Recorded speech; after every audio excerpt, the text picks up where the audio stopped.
like a Hellcat.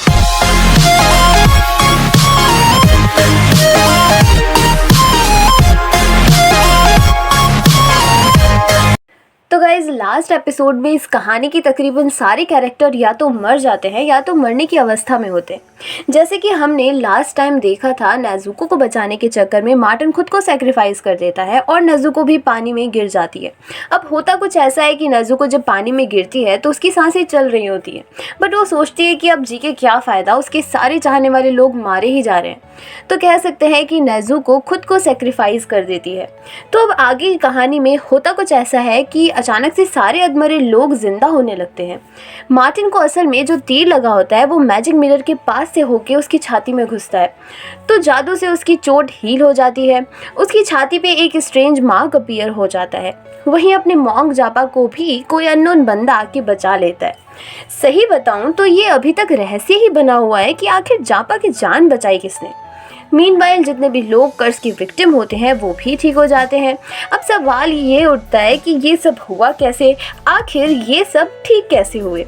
अगले scene में lady goons होंगजू को बताती हैं कि नेज़ुको पानी में गिर गई है और वो लोग उसे ट्रैक नहीं कर पा रहे हैं। होंगजू कंफ्यूज चल रही होती है, उसे भी समझ नहीं आ रहा होता है कि एक्चुअल में नेज़ुको मर गई है या फिर जिंदा है।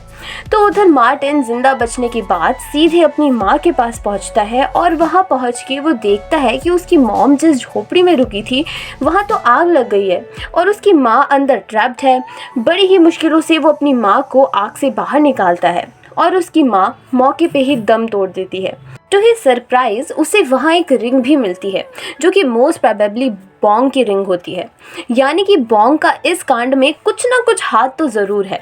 वही बोंग डरा हुआ पहुंचता है अपनी माँ के पास और उन्हें बताता है कि गलती से झोपड़ी में उससे आग लग गई और उसने मार्टिन की माँ को वहीं छोड़ दिया। जैसे कि मैंने पहले भी बताया था कि उसकी माँ बहुत ही निर्दयी महिला होती है। वो उसको डांटते हुए कहती है कि इसमें तुम्हारी क्या गलती है, एक सर्वेंट भाग रहा था, उसे उसकी सज़ा मिली है। नेक्स्ट डे सारी क्रियाक्रम करने के बाद मार्टिन जा पहुंचता है बोंग के पास। माहौल एकदम शांत हो जाता है। बोंग की माँ भी चुप्पी धरे होती है। मार्टिन उसकी तरफ रिंग बढ़ाते हुए कहता है, ये आपकी रिंग है, शायद आप इसे कहीं भूल आए थे। बोंग भी इतना गधा होता है, वो बेशर्मी से कहता है, हाँ भाई ये तो मेरी रिंग है। लेकिन मार्टिन उसे कुछ नहीं कहता, वो अपना सारा गुस्सा पी जाता है। नेक्स्ट सीन हमें रॉयल किंगडम का दिखाया जाता है। क्वीन शिम और होंगजू में खतरनाक बहस चल रही होती है। क्वीन शिम उससे पूछ रही होती कि क्राउन प्रिंस आखिर बीमार पड़ा क्यों था, कहीं प्रिंसेस जिंदा तो नहीं है। असल में क्वीन शिम अभी तक इस बात से बेखबर होती है, उन्हें पता ही नहीं होता है कि कर्स एक्टिवेट हो चुका है। खैर होंगजू का जवाब होता है, चिंता मत करिए, प्रिंस को कुछ नहीं होगा, मैं उसे अंत तक कुछ भी नहीं होने दूंगी। आफ्टर ऑल वो मेरी क्रिएशन जो है। क्वीन शिम को उसका ये जवाब कुछ ठीक नहीं लगता। उसे समझ आ गया होता है कि होंगजू कुछ बड़ा धमाकेदार करने के फेर में, इसीलिए वो उसे मरवाने के लिए असासिन भेजती है। लेकिन होंगजू पहले ही बोरिया बिस्तर बांध के कहीं भाग गई होती है। तभी क्वीन शिम को खबर मिलती है कि क्राउन प्रिंस की सांसें रुक गई है। क्वीन शिम जाके देखती है कि उसकी बॉडी ठंडी पड़ गई है और वो मर चुका है। चारों तरफ मातम छा जाता है और दूर कहीं से होंगजू अपने हाथ में लोटा पकड़े ये सब देख रही होती है। तो असल में ये हुआ होता है कि होंगजू को समझ आ गया होता है कि क्वीन शिम उसे मरवाने वाली है, इसीलिए वो अपनी अमानत यानी कि क्राउन प्रिंस को अपने साथ ले जाती है। मोर प्रिसाइसली क्राउन प्रिंस उसके ब्लैक स्मोक से क्रिएट हुआ था, इसीलिए वो उसकी बॉडी से ब्लैक स्मोक निकाल के इस लोटे में डाल देती है। अब भाई इसके क्या प्लान्स होते हैं वो तो भगवान ही जाने। तो यहाँ से कहानी लेती है 5 साल का टाइम लीप। हम देखते हैं कि बोंग और मार्टिन एक साथ काम कर रहे हैं। बोंग जहाँ रॉयल ऑफिसर बन चुका है, वहीं मार्टिन उसके लिए काम करता है। देख के ऐसा लग रहा होता है कि उनकी अच्छी बन रही है। इस दौरान एक लाल हत्यारा काफ़ी फेमस होता है। असल में किंगडम में कई दिनों से हत्याएं हो रही होती हैं और हर एक टाइम डेड बॉडीज़ में से हर्ट गायब होता है। और लोगों का कहना था कि ये इन सारी हत्याओं के पीछे एक लाल कपड़े वाले बंदे का हाथ है, इसीलिए उसे लाल हत्यारा कह के सब बुलाते थे। चूंकि अब क्राउन प्रिंस को मरे हुए 5 साल हो चुके हैं, इसीलिए अब एक नया किंग अपॉइंट किया जा चुका होता है। ये नया किंग देखा जाए तो काफ़ी अच्छा होता है। इनफैक्ट उसने 2 स्पेशल एजेंट अपॉइंट किए होते हैं सिर्फ इस लाल हत्यारे को पकड़ने के लिए। एक एजेंट तो अपने पाक भाई साहब होते हैं और दूसरी एक लड़की होती है जिसका नाम लिली होता है। पाक को अभी तक विश्वास होता है कि उसके पिताजी और नेज़ुको जिंदा होंगे। यहाँ पे एक और चीज़ ध्यान देने वाली होती है, न्यू किंग को एक डिफरेंट टाइप की बीमारी हो गई होती है जिसकी वजह से उसकी बॉडी पे स्पाइक्स बन गए होते हैं। उसकी स्किन निरंतर बाहर निकल रही होती है।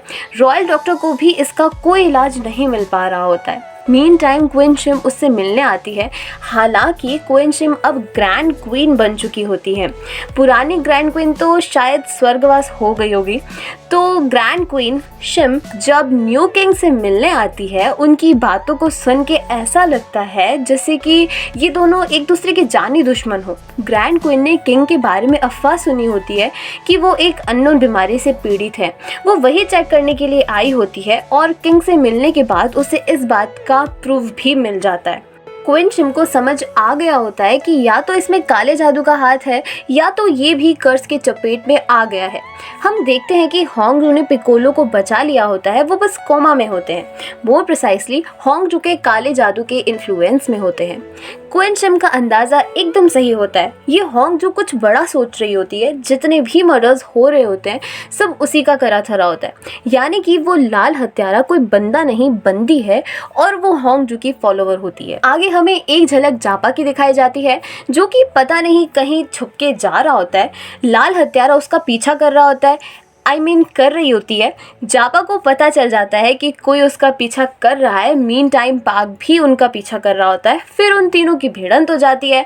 जापा तो मौका देखते ही भाग लेता है और पाक की मस्त लड़ाई चल रही होती है लाल हत्यारे के साथ। पाक की तलवार से चोटिल होने के बाद लाल हत्यारा भी भाग जाता है, भाग जाती है। उधर जापा जा पहुंचता है उसी हिडन टेम्पल के अंदर जहां पिकोलो को कर्स बुक मिली थी। फॉर आवर सरप्राइज नेज़ुको जिंदा होती है और पिछले 5 सालों से वो यहीं रह रही होती है। इनफैक्ट अब तो नेज़ुको के पास सुपर पावर्स भी आ चुकी होती है। देखा जाए तो वो लिलियन की ही बेटी होती है, इसीलिए सुपर पावर्स होना तो लाजमी है। अब रही बात कि 5 साल पहले प्रिंस और पाक कैसे ठीक हो गए थे, उसके पीछे आंसर होता है नेज़ुको का इस हिडन मंदिर में ट्रैप होना। क्योंकि यहाँ पे भी जापा और नेज़ुको ने चारों तरफ से वही तंत्र मंत्र किया होता है जो कि पिकोलो ने डार्क फॉरेस्ट में किया था।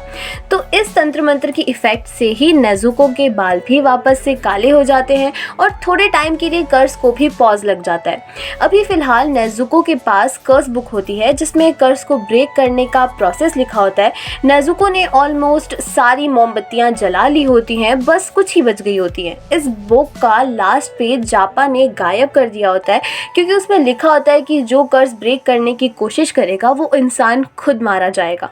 इसीलिए वो नहीं चाहता था कि नेज़ुको को ये बात पता चले।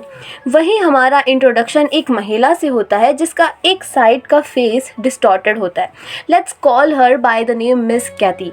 वो अपने फेस को लेके काफ़ी इनसिक्योर होती है। बस मार्टिन ही एक ऐसा बंदा होता है जो उसे भाव देता था और उसकी ट्रू ब्यूटी का मतलब समझता था। फिर तो क्या ही होना था, मिस कैथी को उससे प्यार हो जाता है। उसने ऐसा सुना होता है कि एक 100 साल पुराना पेड़ है जहाँ विश मांगने पे सारी विश पूरी होती है। वो जाके वहाँ खुद को सुंदर बनाने का विश मांगती है। अगले सीन में जापा वहाँ आता है और उसके विश वाले पेपर को उठा लेता है। वो ये पेपर नेज़ुको को थमाता है। उसके बाद नेज़ुको कर्स बुक से ब्यूटी पोशन का पता लगाती है और फिर वो सारे इंग्रेडिएंट्स की हेल्प से वो पोशन तैयार कर लेती है, जापा को दे देती है। लॉन्ग स्टोरी शॉर्ट, मिस कैथी के पोशन पीने के बाद उसका चेहरा ठीक हो जाता है और जैसे कि कर्स बुक में लिखा होता है, प्योर सोल की वजह से नेज़ुको का एक और कैंडल जल जाता है। आगे हम देखते हैं कि बोंग एक आदमी के साथ घोटाला कर रहा होता है और वो आदमी उससे एक स्टैम्प पेपर पे साइन करवा लेता है जो कि पेमेंट ट्रांजैक्शन का सॉर्ट ऑफ इनवॉइस होता है। फिर बाद में वो आदमी ये डॉक्यूमेंट मार्टिन को दे देता है। असल में मार्टिन 5 साल पहले वाला इंसिडेंट भुलाया नहीं होता है, वो अभी बदले की आग में जल रहा होता है। बस इस बार वो दिमाग लगाता है और कानून के हिसाब से उसे सज़ा देने की कोशिश करता है। खैर आगे हम देखते हैं कि बॉन्ग को उसकी सारी प्लानिंग पता चल जाती है और वो उसे एक मर्डर केस में फंसा देता है। तो मजबूरन मार्टिन को भागना पड़ता है। पार्क भी उसका पीछा कर रहा होता है और उसी दौरान वो एक क्लिफ से नीचे गिर जाता है। तो गाइज अब आगे क्या हुआ वो तो पार्ट 5 में ही पता लगेगा।